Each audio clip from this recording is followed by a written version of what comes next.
Vâng, kính thưa các bác mê tín và giả vờ mê tín dị đoan. Lúc này 1991 vừa mới ăn cơm trưa xong với các bác. Thì là 1991 từ bữa nay ăn cơm không nói chuyện nữa đâu các bác ạ. Cho nên các bác dặn các đặc vụ ấy là có miếng gì ngon ngon lo gắp nhanh nhanh lên đi nhá. Cho đến khi là cứ mãi lo ngồi mớm cung nói chuyện ấy. 1991 ăn hết thức ăn đấy.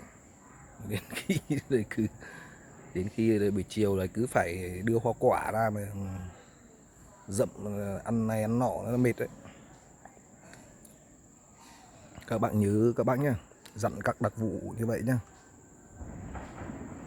Coi có miếng gì ngon ngon thì ăn cho nhanh nhanh đi.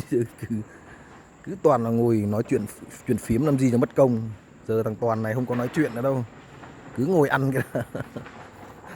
Đây. Vậy nha các bác nha.